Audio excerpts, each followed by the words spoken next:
I'd like to welcome everybody to the AAI chapter. One of our board members, Bill Jump, will do the introduction to the speakers, so I'll let Bill go ahead and start the introduction. Good morning, all, and a most happy New Year to you. It's my pleasure to introduce Mr. Nick Atkeson as our speaker this morning. He is co-founder of Delta Investment Management with Andrew Houghton as the co-founder. Their team has key experience in financial planning and wealth management. They were former hedge fund guys with Delta Force, I believe it was. They have extensive experience in the market.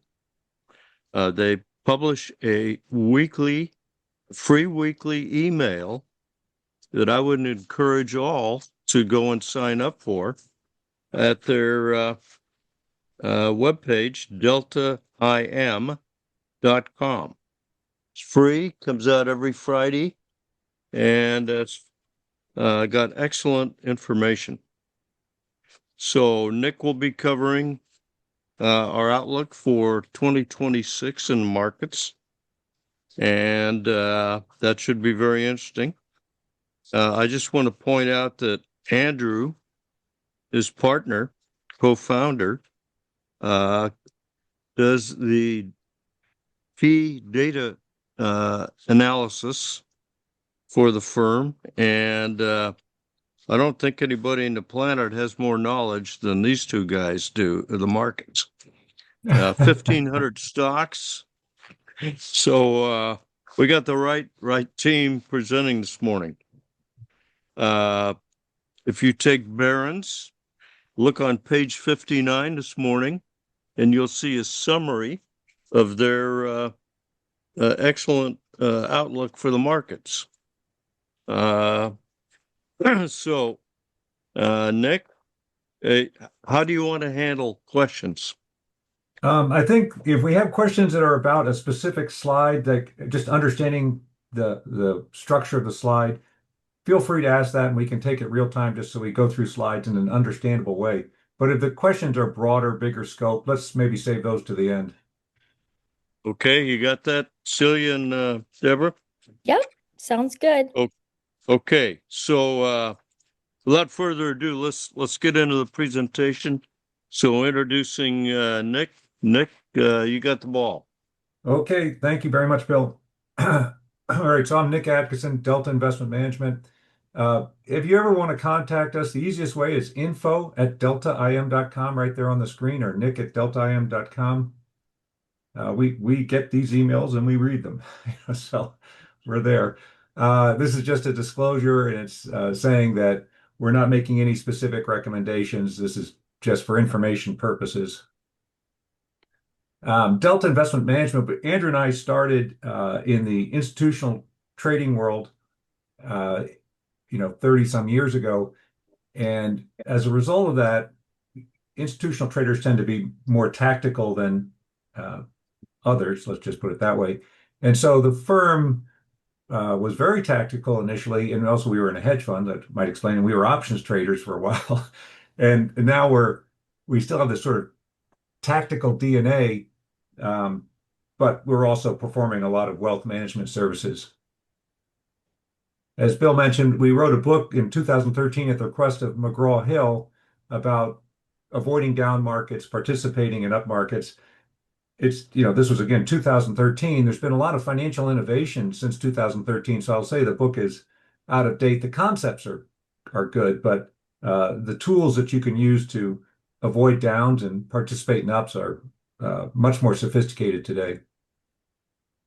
Bill mentioned that Barron's publishes something called the Delta Market Sentiment Indicator, and this is kind of a short-term, let's say intermediate-term tactical momentum indicator. So if you're a trader and you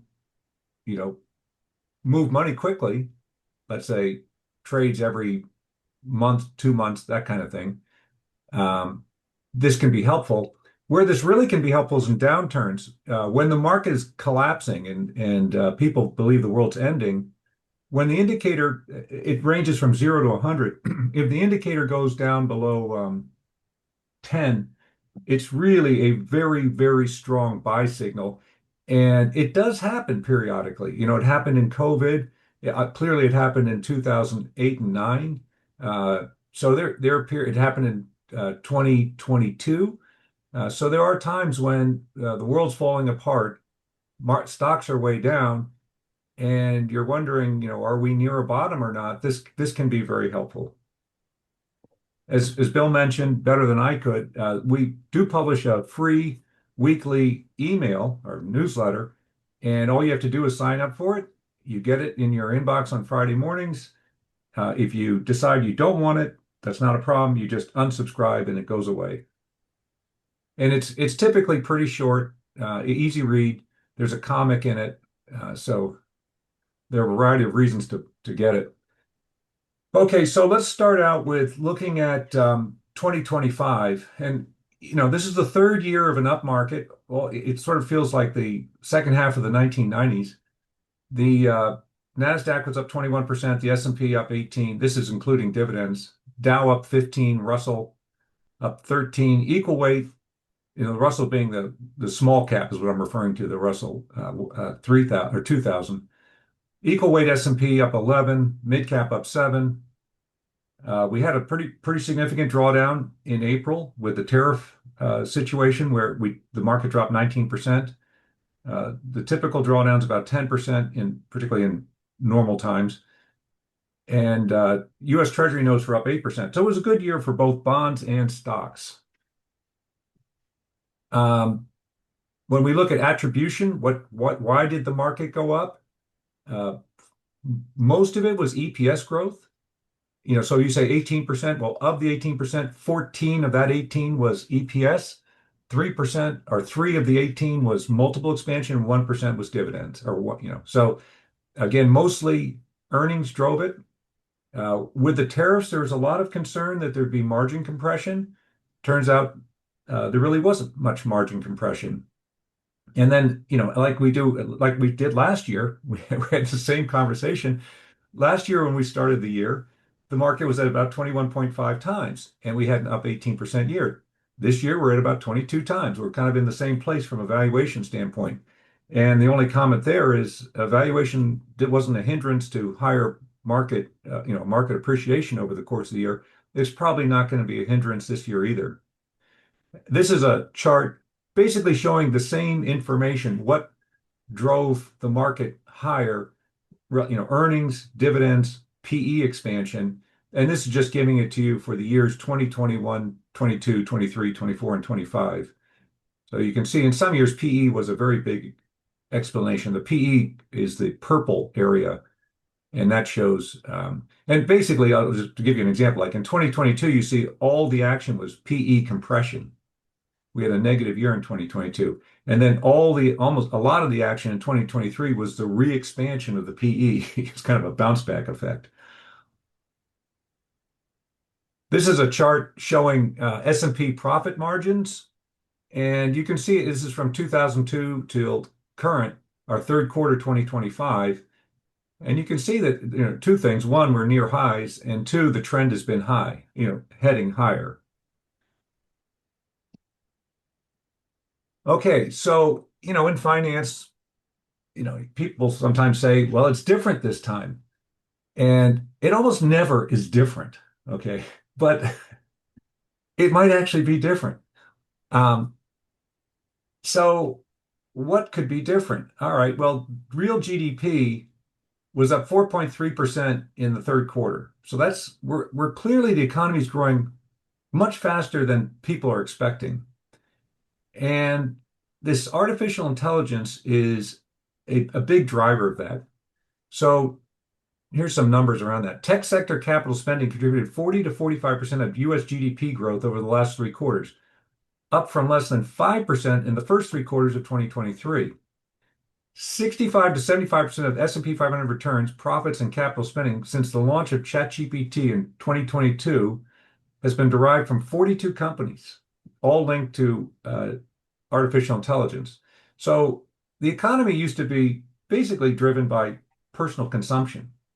But what's happening is capital spending on AI has now become a bigger factor in GDP growth than personal consumption. And that is a major change.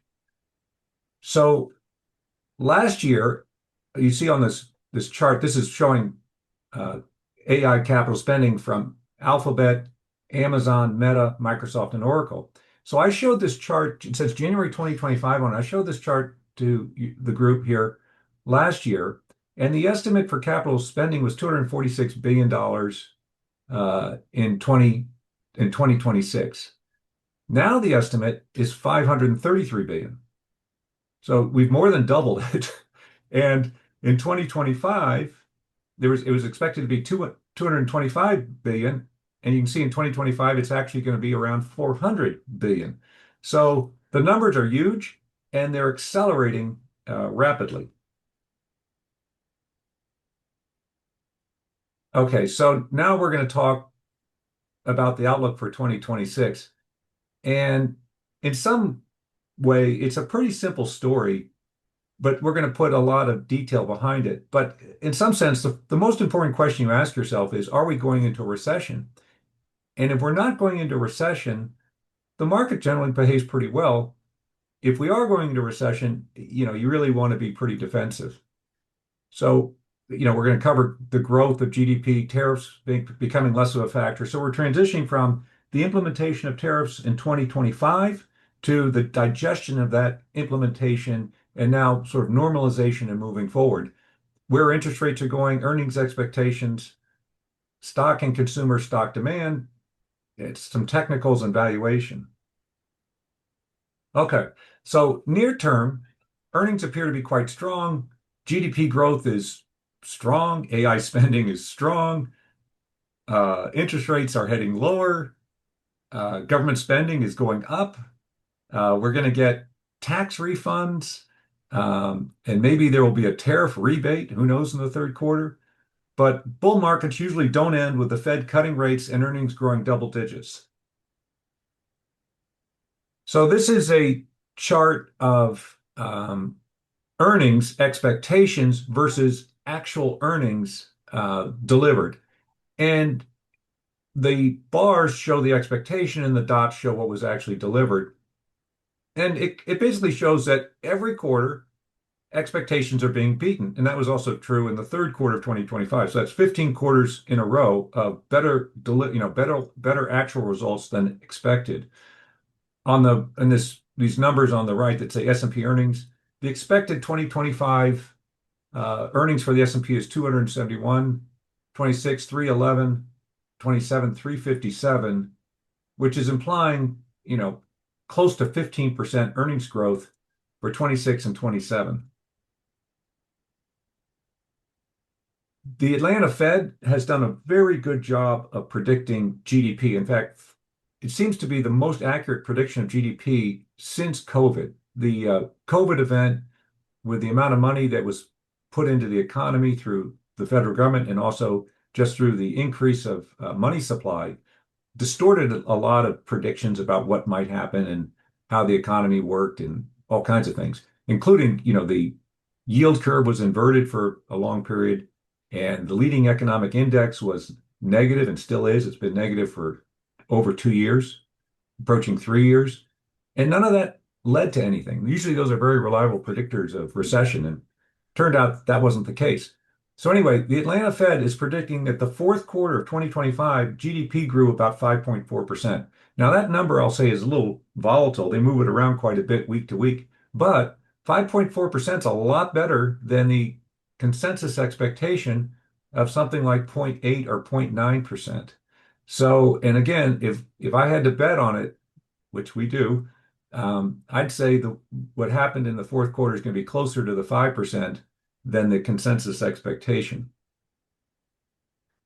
This is a heat map of growth around the world and by sector. So it says global manufacturing services, and then things like DM, EM, developed markets, emerging markets, US, Japan, it's got country. The only the only place in the world, at least according to this heat map, that's not expanding is Brazil. Everything else is green, and the number 50 is where you're at neutral. Above 50, you're in a growth mode. So the global growth looks healthy. Okay, interest rates. So the Fed funds rate is 3.5 to 3.75% today. And the Fed says that the neutral level of Fed funds is about 3%. So whatever the timing, which meeting, what month, is not as important as the fact that the trend is down. And by the way, just as a note, the yield curve today, that is the 2-year interest rate, U.S. Treasury rate, is lower than the 10-year rate. So the yield curve of the U.S. Treasuries has a positive slope, and that is actually a good indicator for the economy. So this chart is the projections of the FOMC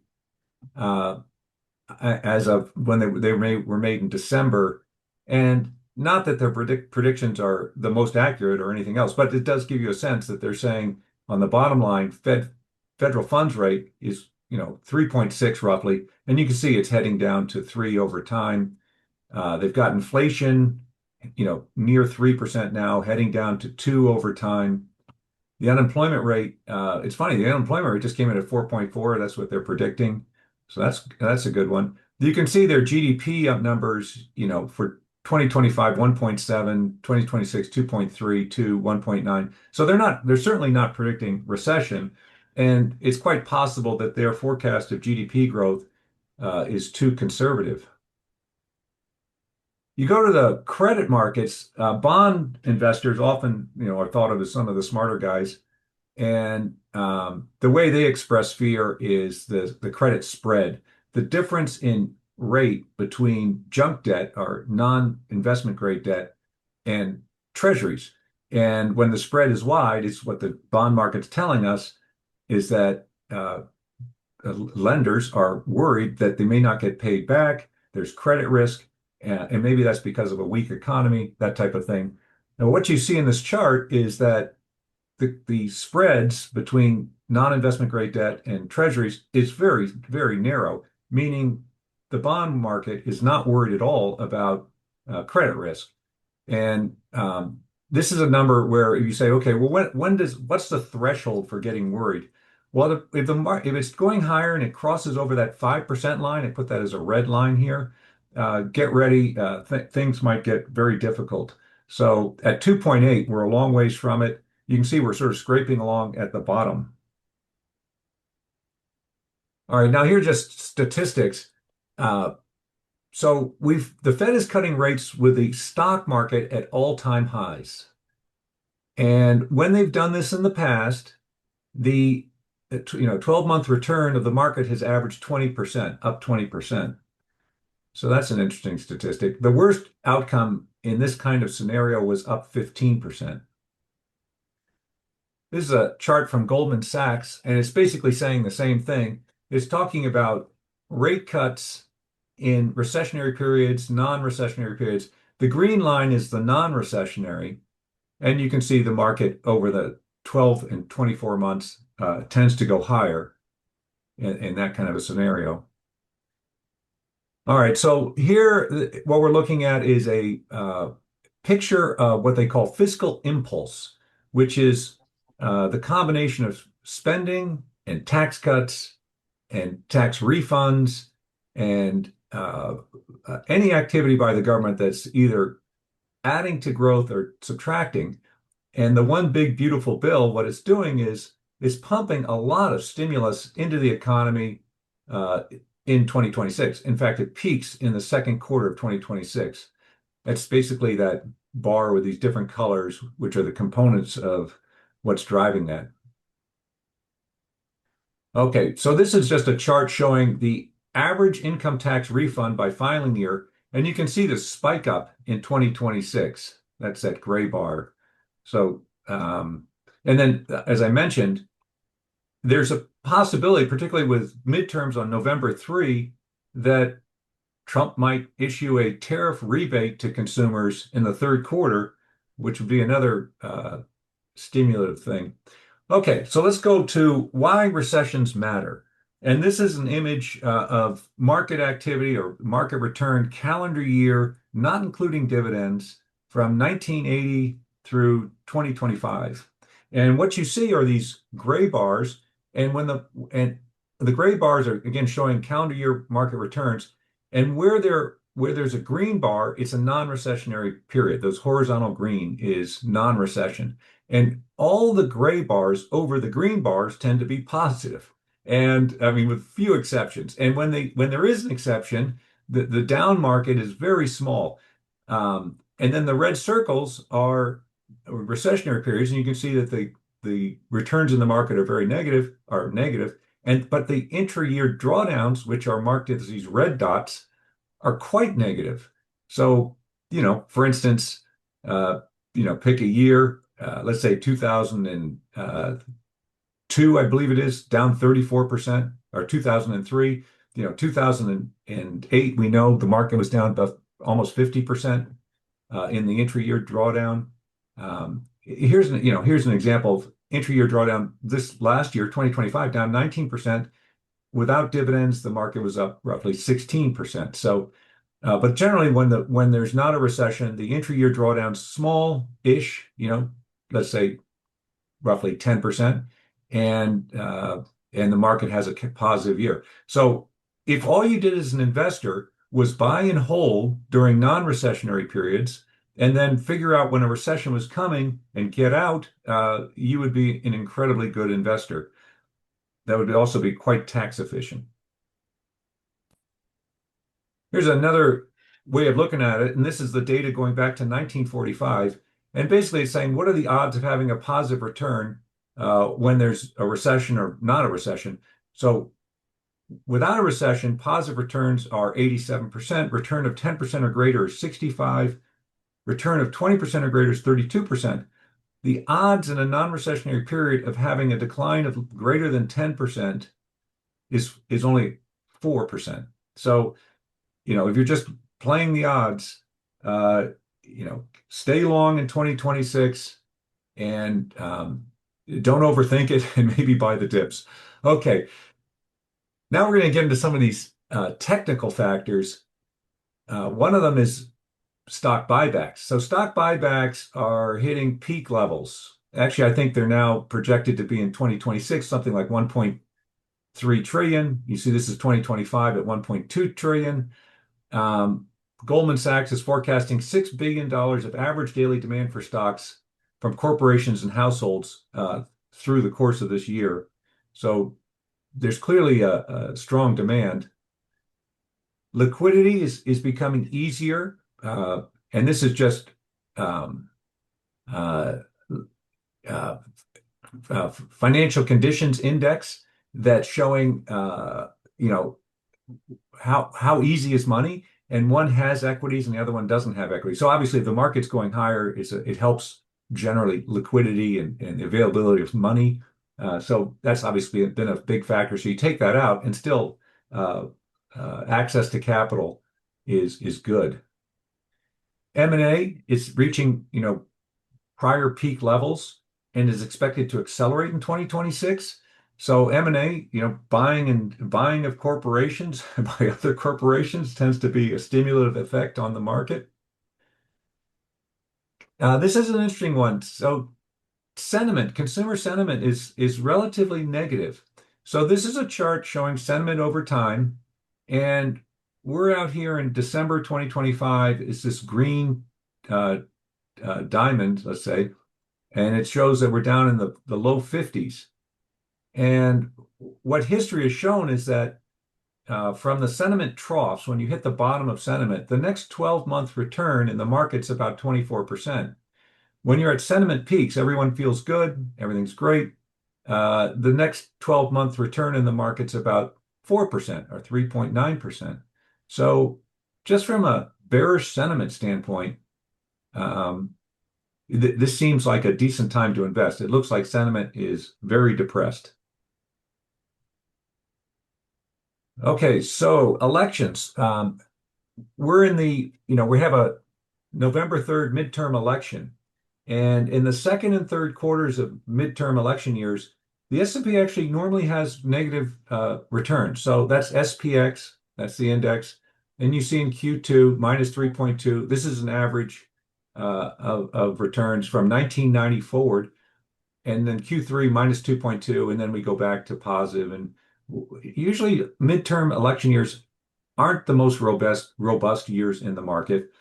Um, but they're usually positive. But the point is, we could see a divot in the return profile of the market in the second and third quarters, which could now thinking that okay, we're not going into recession and we might get a nice pullback. That would be a buying opportunity. And then post midterm election, the market generally enjoys very strong returns. And again, this is data from 1990 through 2022. 3 months following the midterm election, up 5.4, 6 months, 11.4, 9 months, and 12 months. And 12 months later, the market's up almost 15%. Okay, so here we are again, the start of a new year. Valuation is high. It's 22 times. The 30-year average PE of the stock market forward PE is 17 times. So it does, there's no doubt valuation feels elevated relative to history.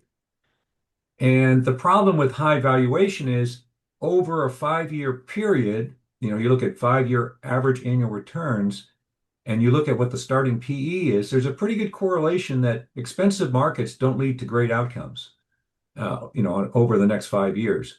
And so, remember, Schiller won a Nobel Prize for this, but basically better to buy when the market's cheap than when it's expensive. Anyway, that's something to be, that's a real concern. That's not, there's some data there. But and there's a lot of discussion of are we in a bubble? Is there an AI bubble? This kind of thing. Well, if we just compare where tech valuations are today versus where they were in the dot-com period, 2000, we're, PEs are basically half of what they were. And this is just showing that PEs, trailing PE and forward PE of large cap tech.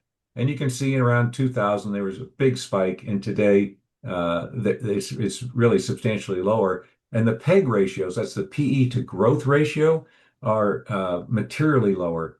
So they're better growth rates. I actually think they're way better quality companies, of course, and the valuations are lower. And then you go, well, is there anything explaining why the market might be so sort of persistently expensive? And one obvious factor is basically margins are way better. This is a chart of S&P profit margins going back to 1970. And actually this is net margin. So you see we're up at 12.5%, which is way better than what it used to be at 5.1, or you take an average of the 2000, this is roughly 2000 to 2000, let's say 15 or 20, 9.2, and now we're sitting here at 12.5. So profitability is way up, and obviously that earns a higher PE. Now this is kind of interesting. This is tech sector share of total U.S. employment. And you can see since the launch of ChatGPT in November of 2022, tech sector employment is actually, as a share of total employment, is coming down. So again, productivity must be going up. And it also kind of says if you're a tech guy, beware AI. It might be hard to get a job. But anyway, so that's it helps explain some of the profit margin. So what are we going to do in 2026? And kind of the most obvious thing to say is, well, own the S&P 500. And there's going to be likely a broadening out of participation. Clearly the constraining force of AI is energy. So you kind of want to get into that bottleneck and own it. It's it's become a little bit difficult to find ways to play that because it's obviously been quite discovered. I do have ideas on that if you want, we can do in the question and answer period.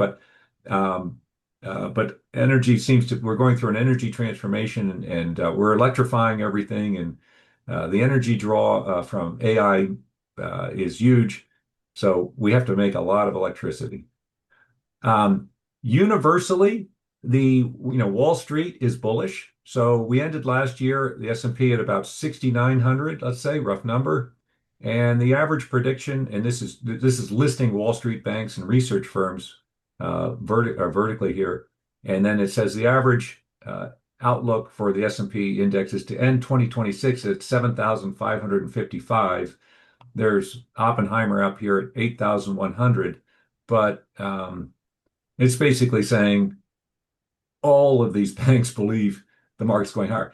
This one chart probably scares me more than any other chart because when everyone believes the same thing, the likelihood it's right really goes down. So I say if there's one thing to put in your head is to go, maybe this is too bullish, but I'll just say in 2022, the expectations for a recession in 2023 almost became universal, much like this chart, except it was in the opposite direction. And 2023 turned out to be a very good year. Um, should we consider international? The big argument for international is that it's much cheaper than the US. Um, and that's been the argument for years, right? And then finally, last year, international way outperformed U.S. equity, and that's the first time in more than a decade that is true. So the question is should we continue with that? Is that a sustainable investment?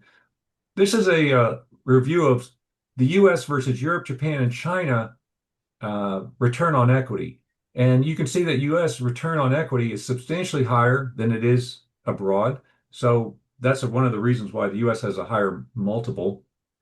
And then the second chart here is return on assets. Again, materially higher generally in the US than abroad.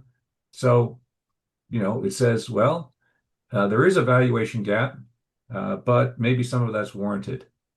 My feeling about international is, yeah, you should probably own it. I don't really try and make bets on emerging market versus developed market. International, I would just own all of it through an ETF, an actively managed ETF. So, I think most of the forecasts on Wall Street, by the way, are showing that international and the US should be about equivalent returns for 2026. But I think while in the past, owning international may not have been a good idea because it just really wasn't performing. It's got momentum. It benefits when the dollar declines. There are reasons to think the dollar might continue to decline. There's a lot of fiscal spending going on internationally. So it seems like there are reasons to own international. Another area that's of interest is small cap. And small cap, as they say, friends don't let friends buy small cap. It's been hard road. But in the last 6 months, it's picked up quite a bit. It's actually outperforming the S&P. It's outperforming the S&P already in 2026. And this is probably why. So what I'm showing here is earnings growth. And, this chart is roughly accurate. But what it's showing earnings growth by year. And on the S&P 500, the earnings growth, like I say, it's actually estimated to be 14.9% this year. But for the Russell 2000, which had negative earnings growth back in 2024, it looks like it might be 41% earnings growth in 2026. So, and if rates, and also, small caps respond well to falling rates. So, if you haven't had small cap exposure in your portfolio, maybe you want to add a little bit of that. Also, the other thing about small cap is generally it's, like international, it's substantially less expensive than the big cap tech. Okay, fixed income. This is sort of the most straightforward way to present fixed income that I know of, which is the forward 5-year annualized returns of a bond investment has about a 90% correlation to the starting interest rate you're getting paid. So if a bond's paying you 7% or 6%, you should expect to make about a 6% or 7% average annual return for the next 5 years. And so, you know, we now have interest rates where they're supporting uh, bond funds that have, 5, 6, 7, 8% yields. And that would suggest that if that's the type of return you'd like on a forward, 5-year basis, now's a good time to buy bonds. I could take you back and show you that chart, but remember when we said when the market starts with a PE of 22 times, over the next 5 years, the returns can be quite low. So that's an argument for saying, well, we might have a good year this year, but on a 5-year average annual basis, uh, bonds might actually outperform stocks. But for 2026, stocks look good. Okay, so with regard to fixed income, like I say, there's been a lot of financial innovation, and there's a lot of ETFs today that mix sort of options activity and equity, and they're creating quite a bit of yield. And in some cases, the yield is being created by return of capital, which is not taxed.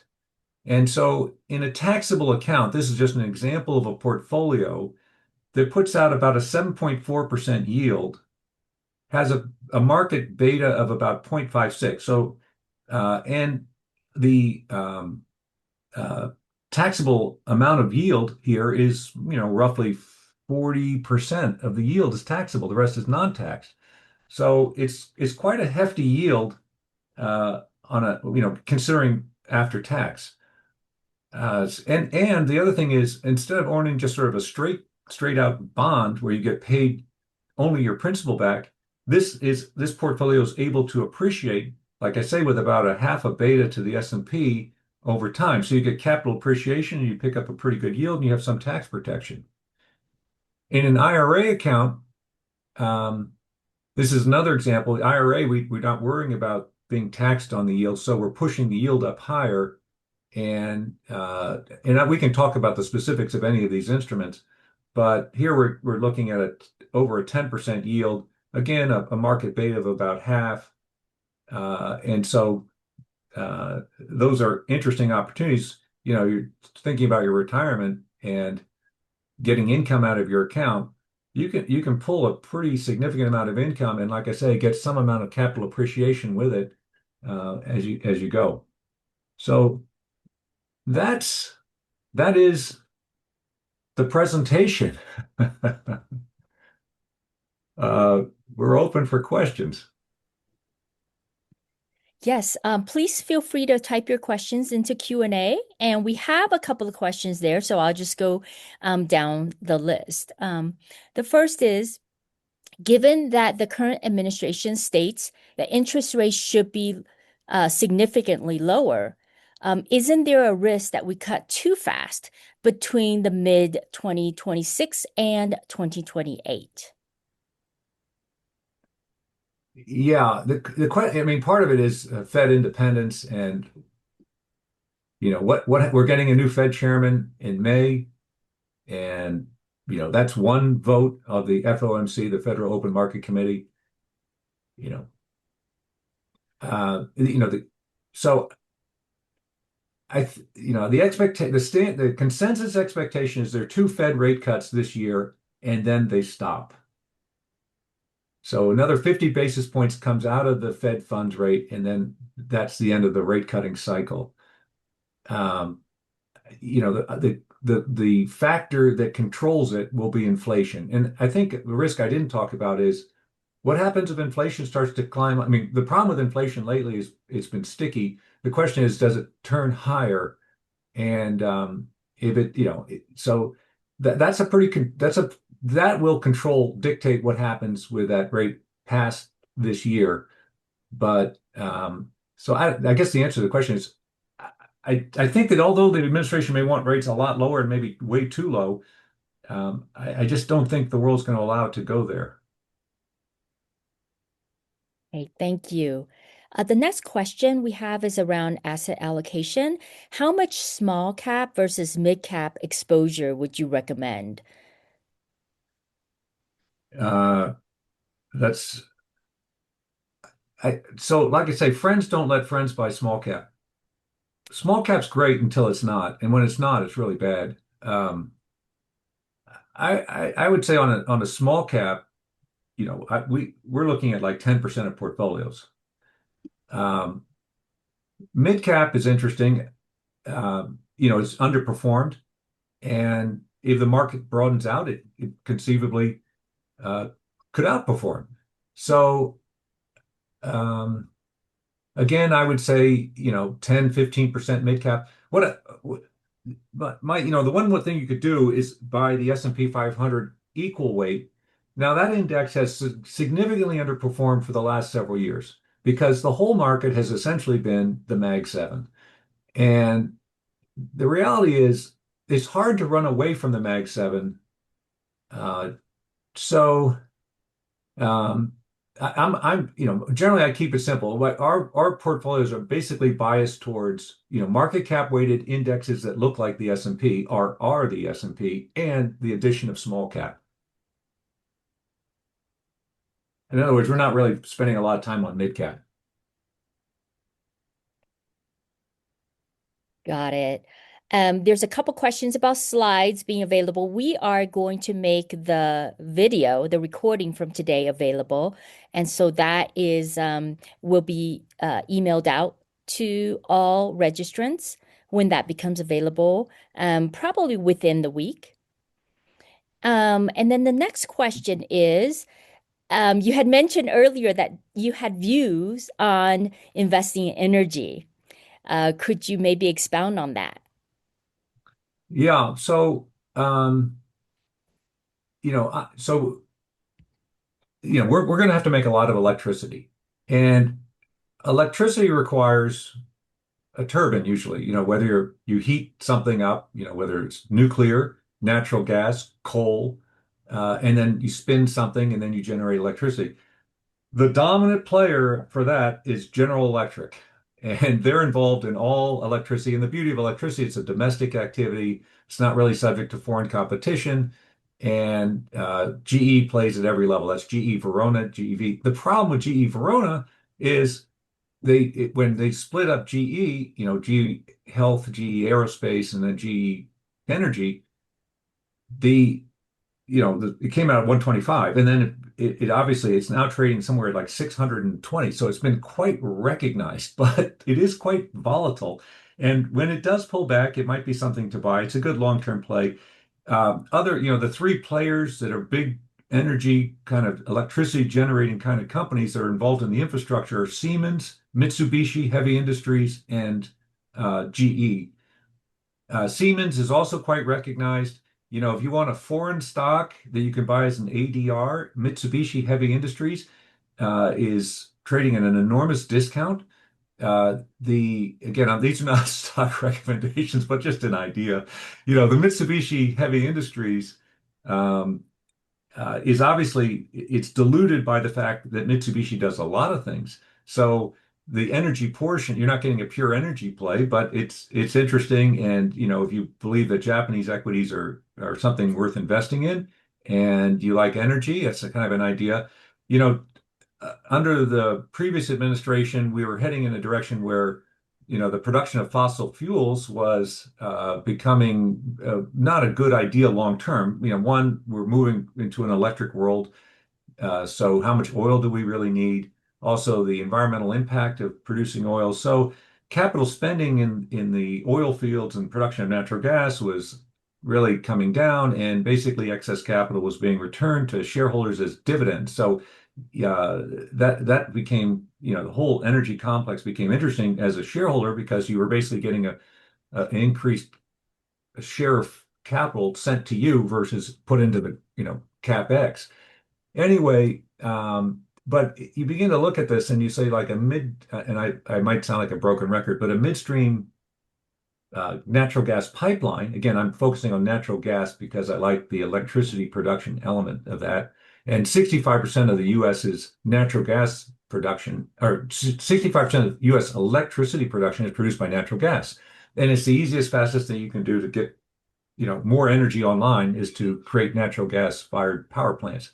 Anyway, Enterprise Product Resources, EPD, is a big natural gas pipeline company in the Midwest.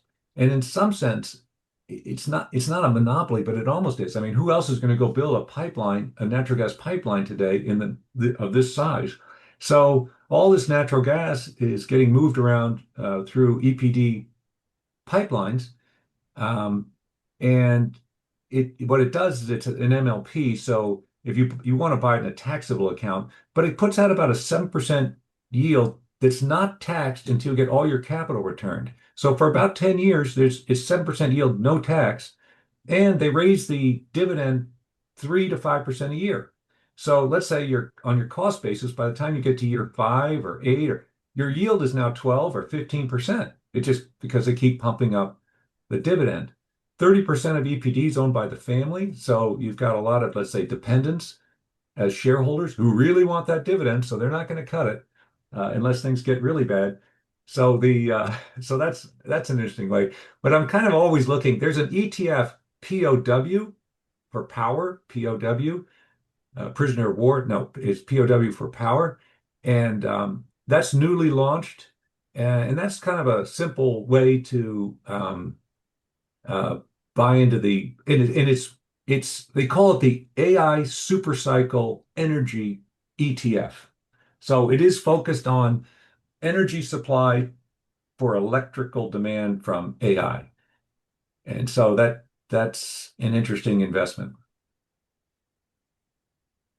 So staying on the topics of sectors for now, um, are there specific sectors and industries that you would recommend? Especially given that right now there's maybe um, AI investments are a bit elevated. Yeah, so the play on AI has been, first you want to, everybody you should own NVIDIA. And that's the most direct, pure thing. And now the concept is that the beneficiaries aren't just the guys selling chips, it's all the companies that are getting productivity gains from AI. And so that's one of the arguments for why the market's going to broaden out is that we're going to see better uh, profitability across the S&P because so many companies are benefiting from AI. That might be particularly true in the financial sector. We don't spend a lot of time um, going sector by sector, but it does seem like the interest rate environment benefits the financials, and it does seem like this idea that who applies technology at an aggressive rate? Well, the big financial companies do, and AI could help there. So, you know, but I don't want to sound like all I care about is financials. We stay kind of broadly exposed. We don't go down to the sector levels, what I'm trying to say, necessarily. So, you know, I guess I'll leave it at that. I mean, I'll just give you one interesting idea. So financials are good. Berkshire Hathaway should be all right. It owns a lot of financials. It also owns Apple and other things, but it should be interesting. Well, there's an ETF today called Omaha, OMAH. And what it does is it owns the publicly traded assets of Berkshire Hathaway in the ratios that Berkshire Hathaway does. And then it sells calls against these positions. And from the call writing activity, it's generating a 15% yield. So, you can own Berkshire Hathaway assets and, put it in an IRA account and pick up 15% yield.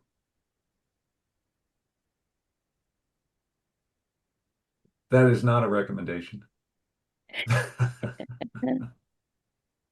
Got it. Thank you. I'm trying to look in here to see if we have other kind of sector questions. We'll go ahead and cover those.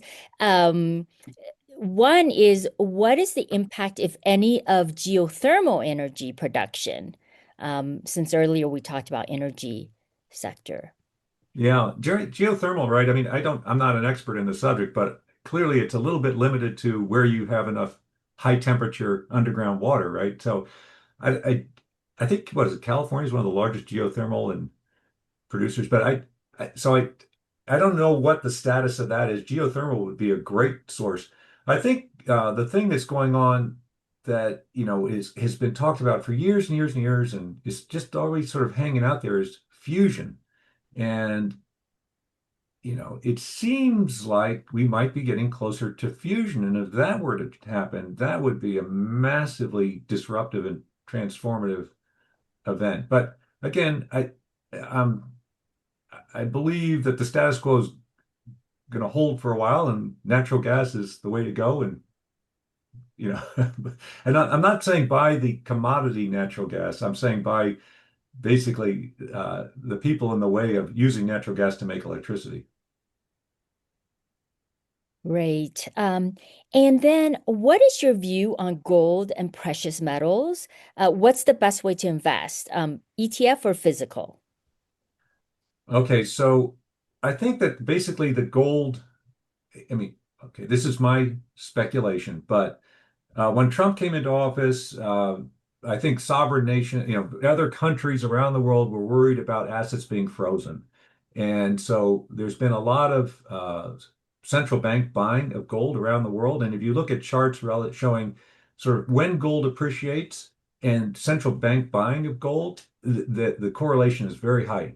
So when we go in and invade Venezuela, or we talk about taking Greenland, there's going to be more gold buying. People want to have gold. Supposedly, it's very easy to turn it into cash through the London markets. So if you have billions of dollars that you need to protect from being seized or any other disruption, you buy gold and you hold it, maybe in London or something like that. So I think gold is going to continue to do well because of geopolitical risk. And there are these ETFs, GLD, and I wouldn't actually go buy a bar of gold. I would buy a financial instrument that owns gold. But some of the ETFs, like the Sprott Gold ETF, is actually backed by physical bars. So if you're worried about something that's not just playing futures or whatever and has a hard gold backing to it, they do make ETFs with that.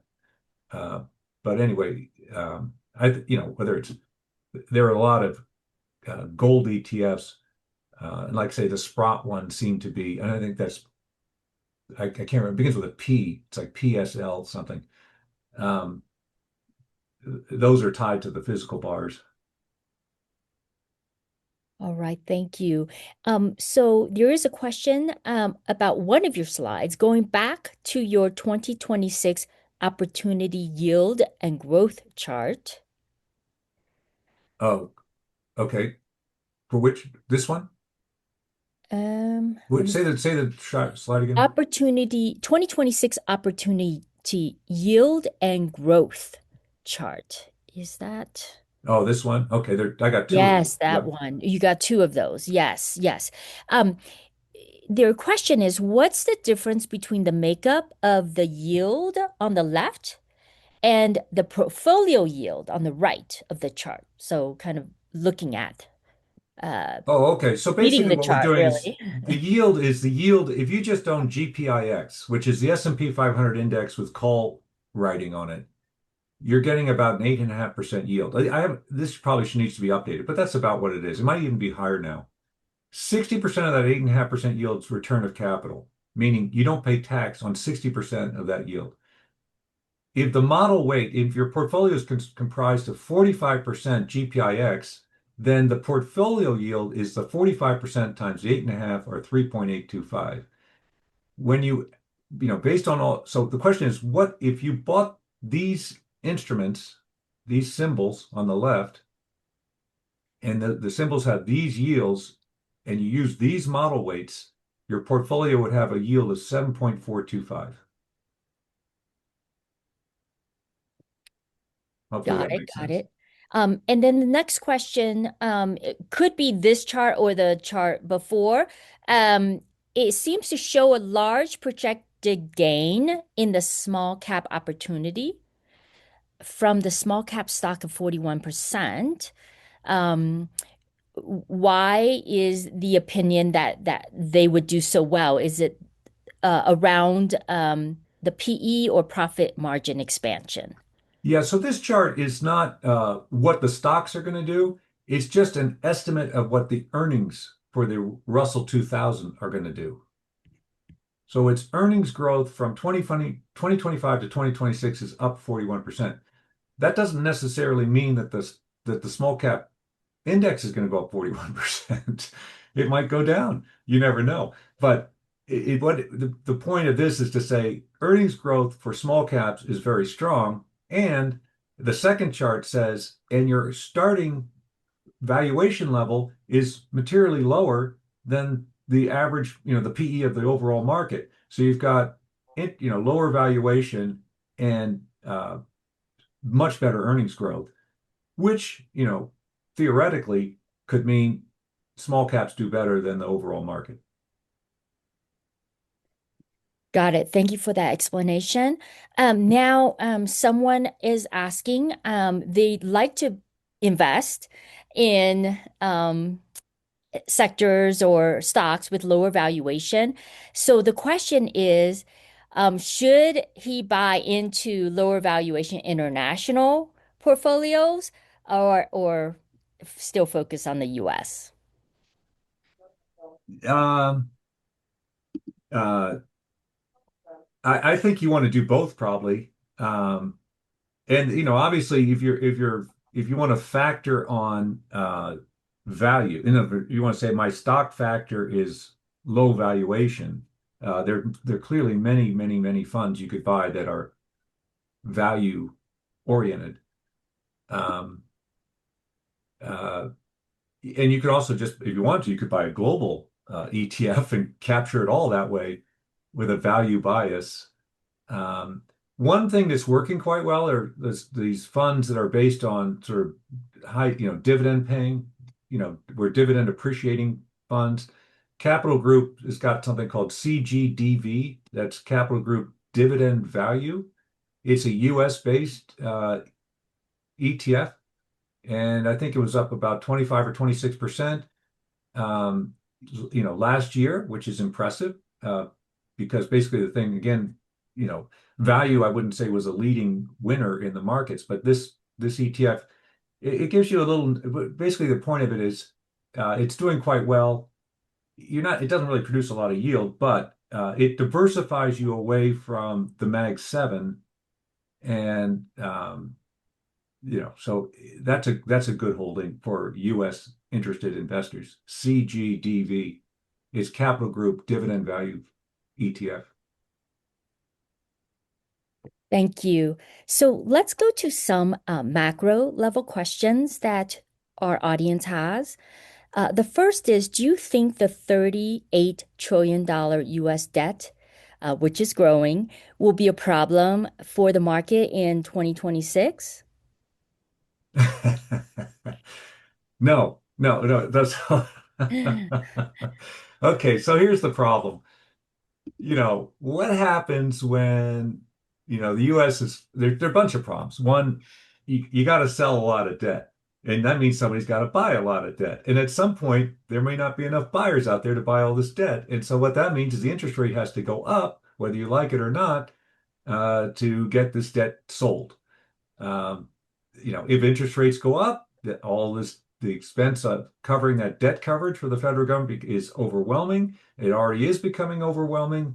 It crowds out all other investment or spending that matters. It implies that taxes have to go up a lot. The credit quality of the U.S. comes down, making the debt become even more expensive. We sort of lose control of our financial future. Uh, and we're already in a point where there are all kinds of charts that show, even if you cut spending drastically and you raise taxes a lot, it's sort of the whole situation is getting a bit out of control. So it looks like at some level, the hope is grow out of it and inflate it away.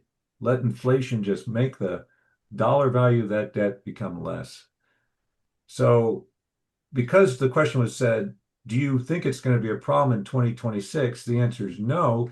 But I do think that the 10-year Treasury rate's not going to move down much at all this year. In fact, it might move up. You might see that, it's quite possible the 10-year Treasury, instead of being 4.2% this year, is more like 4.5. If the 10-year Treasury goes up over 5%, it's going to be a major problem.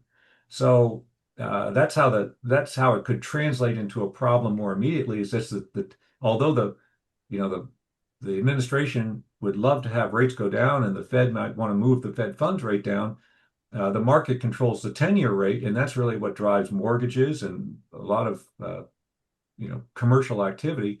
So, and that's not coming down. Mm, got it.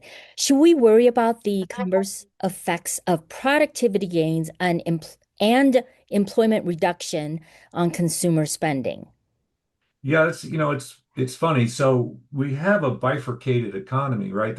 Something like, the top 10% income earners are the vast bulk of consumption. So we have a stock market that doesn't really represent the economy very well, or the average person's life, or anything else. It's whatever, because the S&P is a market cap weighted index. So as we know, the concentration of money in the top 10 stocks is, I think it's roughly 40%. So we're near historical highs in terms of concentration in a few companies. And so the S&P is being dictated by 10 or 20 companies, which may or may not have anything to do with where you buy your sandwich at lunch. Meaning they're going on an AI spending spree that is completely at their own pace, not dictated by anything else. It's there. So that's going to just drive activity. It's going to drive GDP growth. It's going to drive earnings. It's going to drive the market. Meanwhile, many people who aren't, in their own lives tied to that may wonder why things seem so good in the stock market. As you say, unemployment, particularly for younger people entering the market, the employment prospects aren't great. And, do we get to a world like Spain where, people aged 18 to 30, there's a 20% unemployment rate. Who knows? But so one of the statements I've heard is that it's a transition where, okay, so AI is going to make it hard for a lot of, in many industries, analysts or whatever the job is, but some low-level jobs or mid-level jobs will do a lot of elimination of those functions. But then because of the productivity, other jobs will come along, and we're going to go through this trough of it pushes employment down, and then it will bring it back up. That's the hope, right? So I guess my feeling is I'm not worried about consumption, because the top earners, you've got enormous wealth being created by the stock market, which is owned by a concentrated group of people who basically own real estate, stocks, and all these assets are inflating. Plus, they're employed, and they're spending like banshees. I mean, can't stop them from spending. They're spending a lot. So I'm not worried about spending. And I also think that because of this huge AI spend, which is becoming a dominant force of GDP growth, um, you know, unfortunately for the less financially strong consumer, things might not be so great. But I don't think it's going to impact the market. Great, thank you. So we do have four more questions, and they're, general opinion questions. Would you have time to address those, Nick? Sure. All right, excellent. So the first one is, do you think the Trump rule of capping credit card interest rates at 10% max for 1 year, well, first of all, how likely could that happen? And secondly, would that hurt companies like Capital One?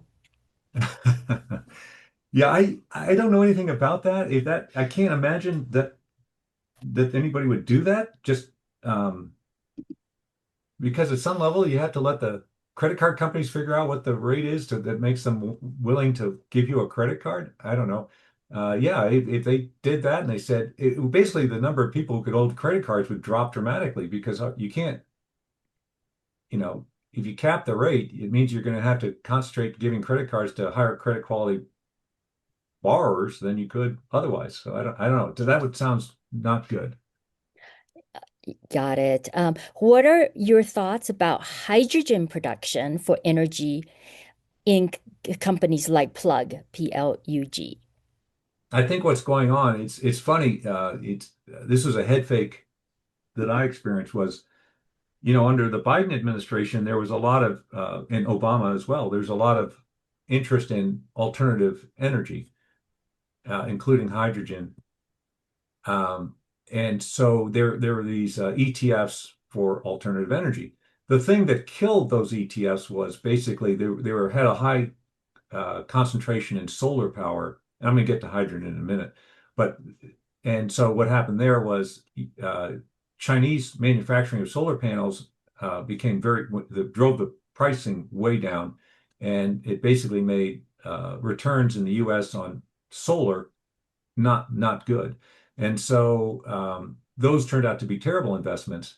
And here we are in sort of a drill baby drill, more fossil fuel friendly world, and alternative energy is doing quite well. If you look at like PBW, which is a alternative energy ETF, it's doing great.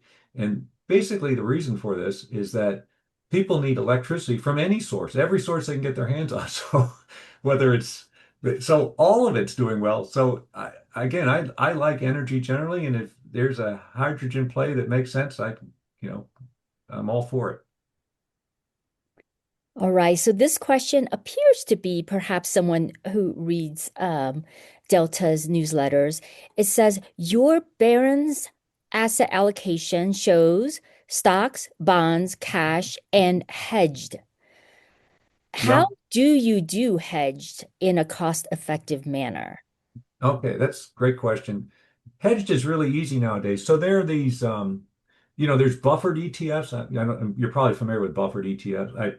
Buffered ETFs are saying that you're going to buy let's say you're going to buy the S&P, and using options inside of the ETFs, they're going to cap your upside. You're going to get the first 10% upside or 15%, and but the max drawdown you can have is, let's say, 10%. This is just an example. That's a buffered ETF.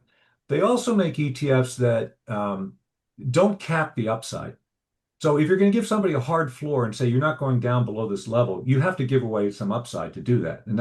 But if you're going to allow them to participate without a cap on the upside, the floor can't be so defined.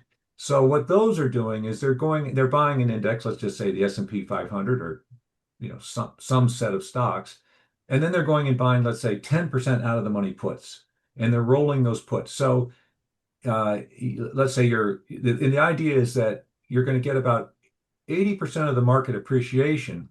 But when the market rolls down, let's say you have a 10% out of the money put, you're out of the money until you're down 10%, right? But as you're going down towards the 10%, the delta of the options rising, so the value is rising because you're getting closer to the money. So the hedge actually starts to work. But let's say the first 5% downside, you're probably going to feel it 1-to-1. You start to get close to that down 10 and the protection improves, then you get into the money and now you have very good protection. So just taking an example of the market goes down, 40%, 50% like it did in 2000 or 2008, or 1993, 94. What happens there is that you should expect to see about 18, 20% downside instead of 40 or 50. And then again, you have upside participation of about 80%. So, people often will buy low vol as a factor and invest in that, but you're just getting sort of low upside, low downside. It's equal upside downside capture. Here, the idea is the upside capture is better than the downside. So that's an ETF you can buy that's already doing the put buying for you, and it's rolling it, managing it, and it's giving you some protection. And an example of that would be from Innovator. Goldman Sachs just, by the way, bought Innovator, which was the company Innovator ETF was the one that invented this stuff, and their ETF is SFLR. There's one called ACIO. There are a bunch of these out there that don't have a defined floor, but it starts to hedge as you go down. Yes, and there is a comment in chat that says ARKD might be an example of a buffered ETF as well. I'm not Yeah, familiar with that one, yeah, on but the buffereds there are a lot of those, but these hedged ones are yeah, ton of them. First Trust is an example of a company that makes an innovator. Those are the two big players that make these buffered ETFs. great. So I'll go to the last question that we have for today. And what portfolio percentage would you allocate to gold? There's some suggestions of a 60-20-20 portfolio instead of the 60-40 without gold. Yeah, so I'm not I've never been a gold guy, and the reason is it's a commodity. It doesn't have earnings. It doesn't pay dividends. Um, you know, is it a reserve currency? I guess I don't know, but but you know, I would own gold today just because I do believe there are geopolitical issues or macro issues that are driving gold higher. Uh, because I'm not a let's say lifetime gold lover, I might keep my allocation down to 5% or something. I'm not sure I'd go to 20 seems very high to me. All right.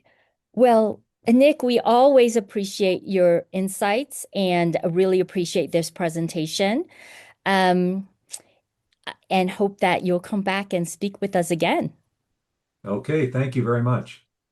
Thank you very much, Nick. Uh, you did exactly what I was looking for, and that is provide a thoughtful summary of what's going on and what we should be concerned about. And uh, this has been a really terrific presentation, and we appreciate your time. And you've done this for us for a number of years, and we are very appreciative of that. So thank you very much. Thank you. I want to echo a big thanks to Nick and Andrew. Andrew's silent, but he's part of the action here because he's the guy that uh, gets all this great data together. So thank you, Andrew, as well as Nick.